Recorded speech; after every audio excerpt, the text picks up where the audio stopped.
He never imagined that something as simple as drying his laundry would turn his quiet life into a neighborhood battleground. It had been part of his routine for decades, stringing up a clothesline between two posts in his backyard, letting the sun and wind do the work. There was a kind of peace in it, something nostalgic and honest, like the way things used to be. But in the pristine, regulation-obsessed community of Maple Grove Estates, nostalgia didn't count for much. The fine came without warning, $5,000 for visual disruption. Just like that. One moment, the shirts flapped in the breeze like nothing mattered, and the next, his mailbox was plastered with official-looking envelopes from the HOA. At first, he thought it had to be a mistake. But then he saw her walking by, clipboard in hand, not even bothering to hide her satisfaction. Something inside him hardened. This wasn't about laundry. This was about control. About people like her trying to shape the neighborhood into some plastic version of perfection. So he didn't take the line down. He added to it. And what he added would ignite a chain reaction no one in that neighborhood saw coming. What started as a pile of laundry would become something symbolic, something louder than protests and fines, something that couldn't be ignored, and it would all begin with a flag. The morning had started like any other. The sun was already warming the dewy grass. Birds chirped from the oaks lining the back fence, and he was out early, pinning up freshly washed clothes on the line. It wasn't fancy, just a sturdy piece of rope stretched between two wooden posts he'd cemented years ago. For him, it was never about saving money or making a statement. It was just habit, the kind you carry from childhood, the kind that reminds you of simpler times. There was something grounding about the smell of clean fabric in open air, about watching shirts and jeans sway gently in the breeze. But to the residents of Maple Grove Estates, or more precisely to its HOA board, tradition had a price. That price arrived hours later, neatly folded into a stark white envelope tucked into his mailbox. It was a formal citation, typed in a tone that mimicked legal seriousness, citing him for violating Article 9.3.4 of the Community Code, unauthorized external drying structures, and visual obstructions. The fine was listed as $5,000, payable within 10 days. He stood there on the porch for a moment, rereading it under the morning sun, the words almost surreal in their absurdity. They had called his laundry a disruption.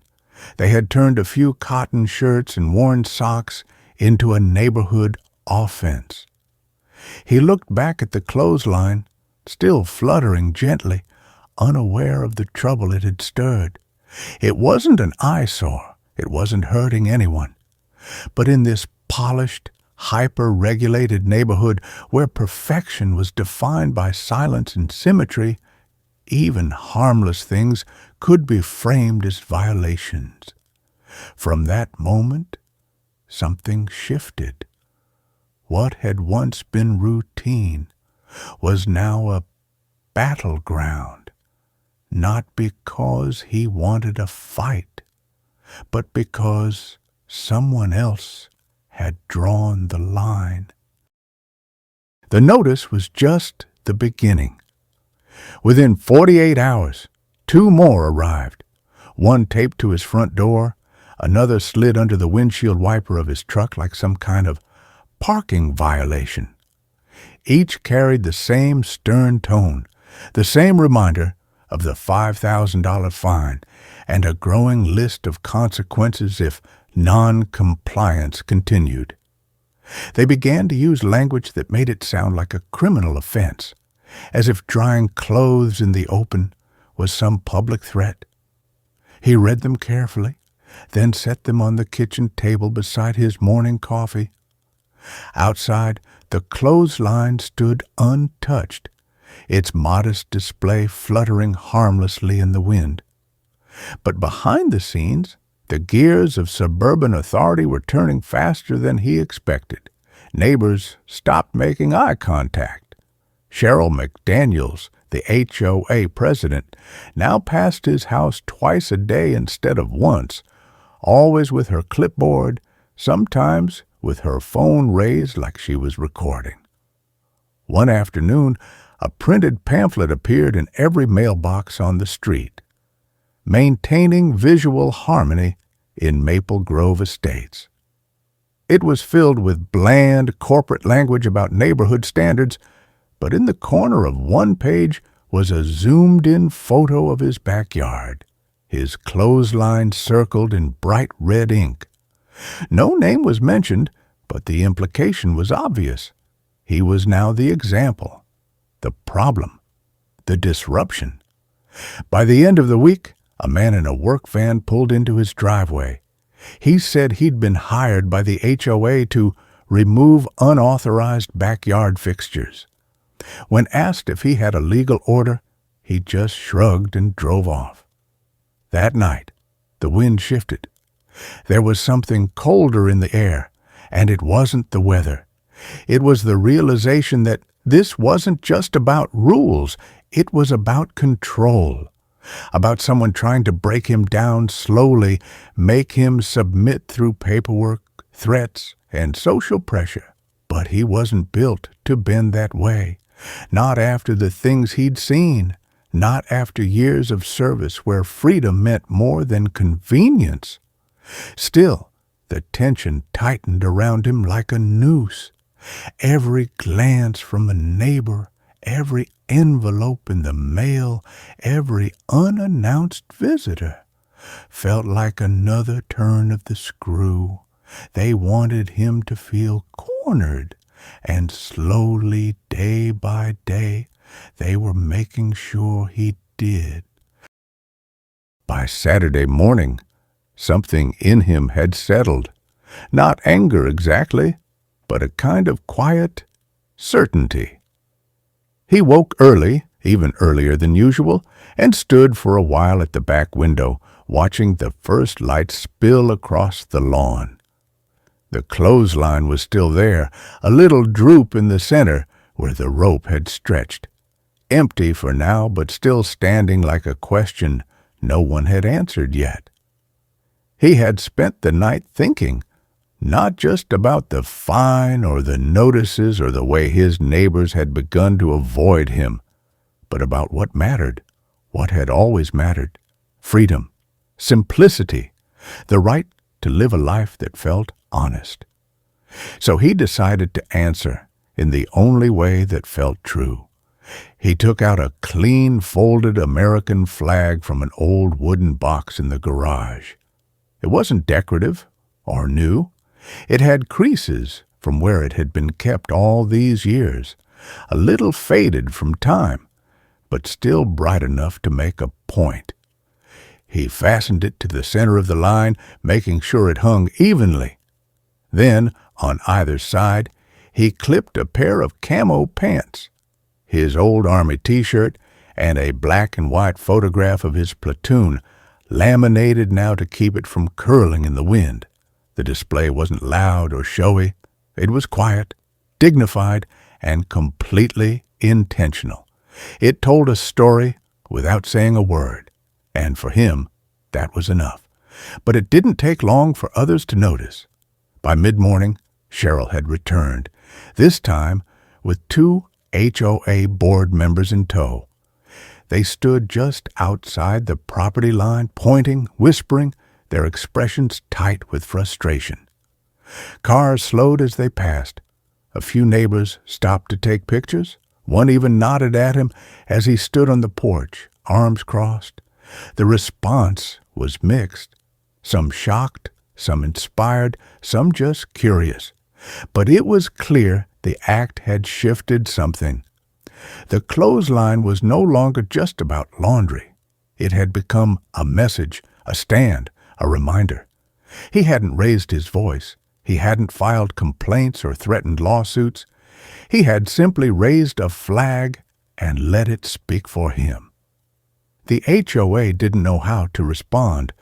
Their authority had been challenged, not by rebellion, but by something deeper: identity, history, meaning. What they saw as defiance, others saw as dignity.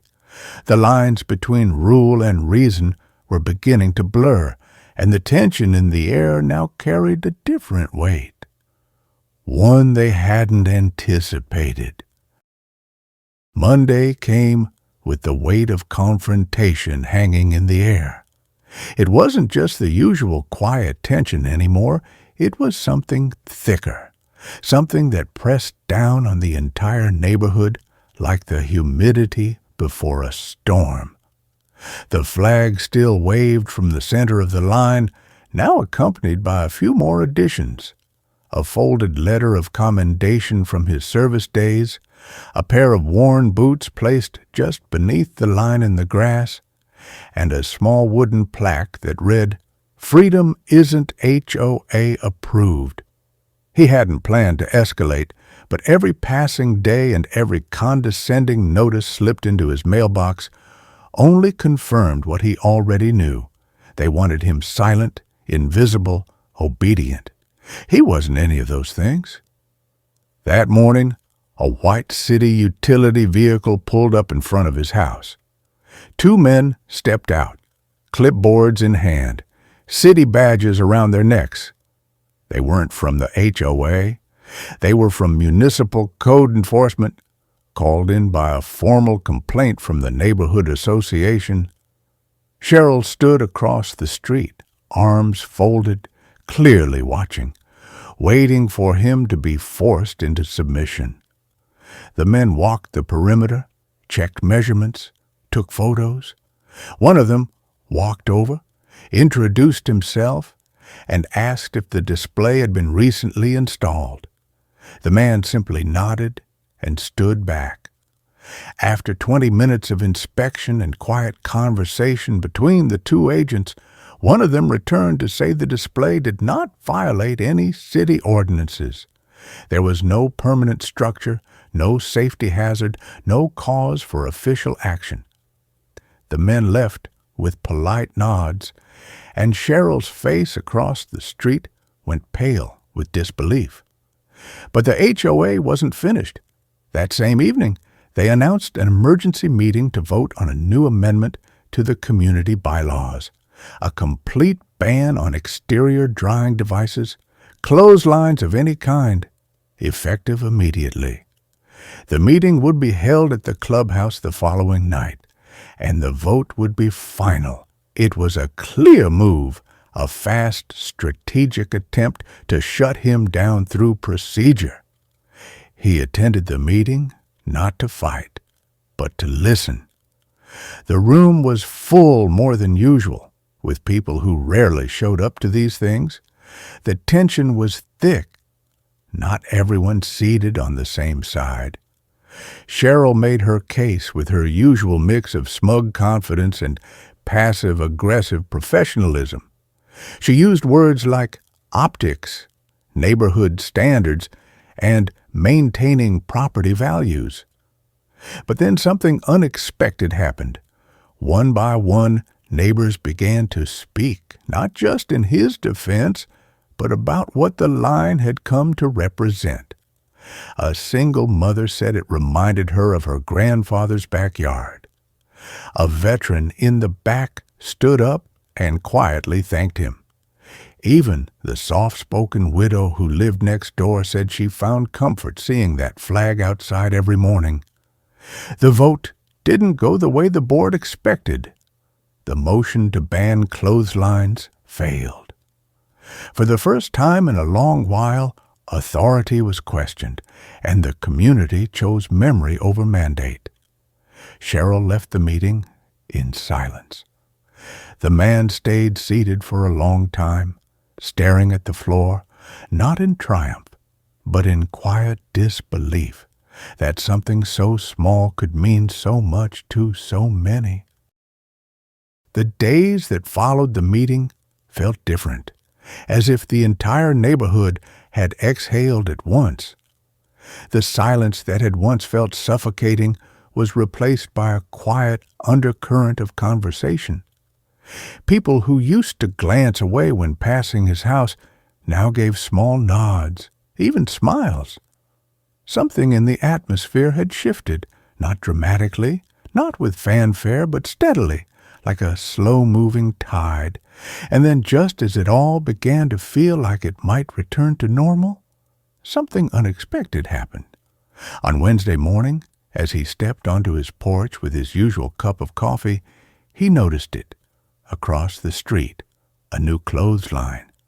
It was shorter than his, neatly strung between two posts, and on it hung a row of baby clothes, and in the center, a small American flag. It belonged to the young couple who had moved in last year. They had always kept to themselves, polite but distant. Now their clothesline stood like a quiet echo of his own. Later that day, another appeared, 2 houses down, then another. By the end of the week, nearly a dozen homes had erected their own clotheslines, each one different. Some had flags, some didn't. Some were clearly symbolic, while others were just practical. But all of them were unmistakably intentional. The neighborhood, once so uniform in its submission to rules and appearances, had started to look human again. It didn't take long for the story to reach outside the walls of Maple Grove Estates. A local journalist, tipped off by a social media post from one of the neighbors, came by to interview him. He hadn't planned to speak publicly, but the woman was respectful, and her questions weren't invasive. She asked about the line, about the flag, about the fine. He answered simply, honestly. The next day, the story ran with the headline, "Veteran Turns HOA Fine into Patriotic Symbol." It spread fast. Other outlets picked it up. Letters started arriving, some handwritten, others typed. People thanking him for standing up, for reminding them of what mattered. One letter came from a retired colonel, another from a teenager in Iowa. Some offered donations to cover the fine, though he never accepted a cent. The pressure that once came from the HOA had flipped direction. Now it was the board under scrutiny. Residents began questioning other outdated rules, asking for meetings, suggesting changes. Cheryl, once so confident in her control, began to fade from view. The HOA, which had long operated in shadows and silence, was suddenly being held accountable. The man never asked for any of it. He hadn't set out to start a movement. All he had done was hang his laundry, refuse to back down, and let a flag speak louder than any argument. But in doing so, he had reminded an entire community of something it had forgotten, that rules are not more sacred than people, and that dignity doesn't require permission.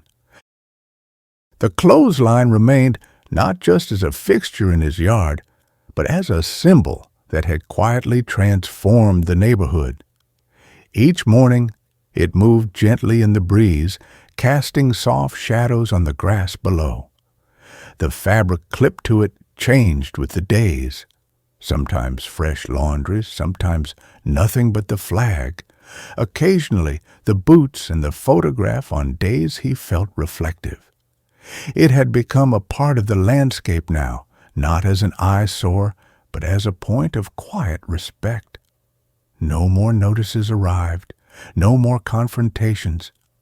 Cheryl had resigned from the board quietly, citing personal matters, though everyone knew the truth. Her departure wasn't dramatic, just an absence that nobody rushed to fill. The HOA had grown quieter too. Meetings still happened, but the tone had changed.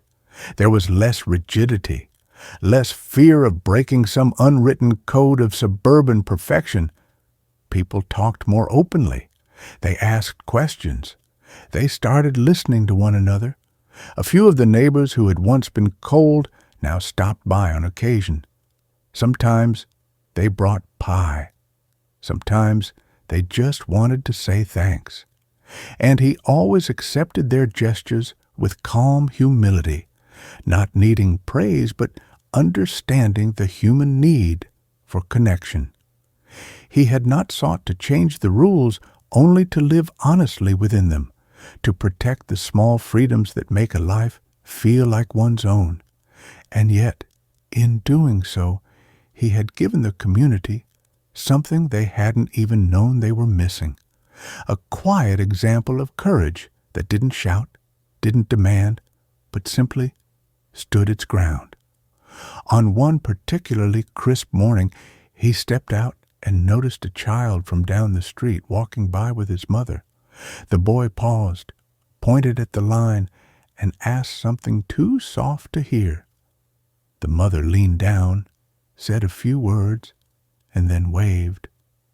It was a small moment, barely more than a passing flicker of recognition, but it stayed with him. In that moment, he realized that the fight had never really been about the laundry or the flag or even the fine. It had been about visibility, about standing up in a place where silence had become the norm. The line, now weathered and slightly sagging, had come to represent not just resistance, but presence. And for him, that was enough.